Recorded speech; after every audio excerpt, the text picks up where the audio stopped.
ఇప్పుడంతా భారతదేశంలో కూడా ఇక్కడ మీరు వింటున్నారు లేదో కానీ అక్కడ ఎక్కువైంది మనకి ఇప్పుడంతా. ఇక్కడ అన్నీ నేను నవ్వుతూ చెప్పాను, ప్రకటించరాదు పెద్దగా. తెలివి తక్కువ వాడు తెలివైన వాడు రెండింటికి వెళ్ళడు. ఒకటి చర్చి, ఒకటి చర్చ. రెండింటికి పోడు తెలివైన వాడు. అంటే చర్చ పెట్టుకోడు తెలివైన వాడు.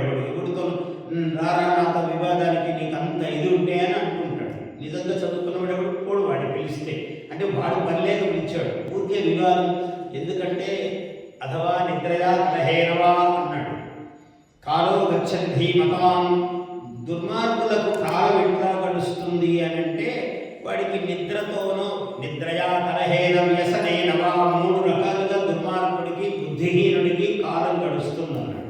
ఏమిటంటే ఒకటి నిద్ర, లేదు కలహము, ఈ 2 కాకుండా వ్యసనము, ఏదైనా ఒకటి. ఆ వ్యసనము అంటే వాడికి ఇంకా పగలు రాత్రి అదే ఉంటుంది. గెలిచిన వాడెవడు లేచిపోవడానికి ఉండదు, ఓడినవాడు కూర్చోబెడతాడు. వాడు మళ్ళీ గెలుస్తాడు, వీడు ఓడిపోతాడు, అప్పుడు వీడు కూర్చోబెడతాడు. ఇంతకు ఇద్దరు లేదు, రాత్రి రోజులు గడిచిపోతూ ఉంటాయి, ఇద్దరు ఆడుతూనే ఉంటారు. ఎందుకు ఆడుతారు అంటే ఇదే రహస్యం. గెలిచిన వాడెవడు ఓడినవాడు గెలిచిన వాడిని లేవనివాడు. అందువల్ల వ్యసనం ఇలా సాగుతూ ఉంటుంది. నిద్రయా ఏ పని లేకుండా పండుకుంటాడు, కలహేనా పోట్లాట పెట్టుకుంటాడు. అందువల్ల చర్చలకు ఎప్పుడూ పోరాడు. ఊరికనే పోట్లాట పెట్టుకుంటే ఏం ప్రయోజనం లేదు. నీకు అంత ఇది ఉంటే రారా నాతో యుద్ధానికి అంటాడు, ఎవడు పోడు. చదువుకున్న వాడెవడు ఆ పని లేదు. అందువల్ల ఇవన్నీ ఇట్లా తయారవుతూ ఉంటాయి. ఇవన్నీ మనం తగ్గించుకోవాలి. తగ్గించుకొని అమ్మవారి యందు మనస్సు నిలపాలి. ఒక విచిత్రమైన ఒక శ్లోకం చెప్పాడు ఆయన. అయ్యా కాశ్యాం ఆశ్చర్య దంపతి, కాశీలో 2 ఆశ్చర్యకరమైన దంపతులు ఉన్నారండి అన్నాడు. ఏముందండి ఆశ్చర్యము అంటే ఏం లేదు చెప్పాడు. సాచా పన్నా సకస్థాను అన్నాడు.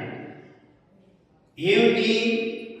లతా కాచిత్ లతా కాపి తరుకోపి కాశ్యాం ఆశ్చర్య దంపతి.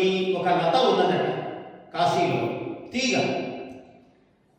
ఒక తరు ఉందట, ఒక చెట్టు ఒక తీగ ఉండడం పెద్ద ఆశ్చర్యం ఏముందండి అంటే చెప్తున్నానయ్యా, తొందరపడద్దు. లతాకాపి తరుకోపి కాశ్యాం ఆశ్చర్య దంపతి సాచా పర్ణ సచస్థాను అన్నాడు.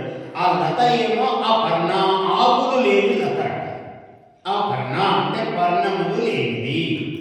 సచస్థాను, స్థాను అంటే మొద్దు.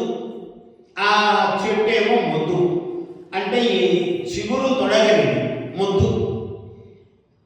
కానీ ప్రసూతే వాంఛితం ఫలం, ఏం కోరితే అది ఇస్తాయి. అది దాని ఏం పండు కోరితే ఆ పండు ఇస్తుంది, అంటే ఫలం ఇస్తుంది అన్నాడు.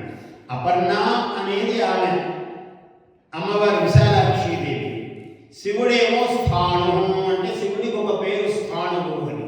ఇలా వీళ్ళిద్దరు ఉన్నారండి, చాలా ఆశ్చర్య దంపతులు. నీకు ఏం కావాలంటే ఇస్తాడు.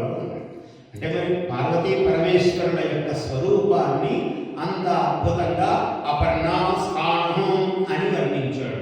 నువ్వు ఏం కోరితే శివుడి కోరేది ఏమున్నది, ఏమైనా ఇస్తాడు. Please subscribe to our YouTube channel.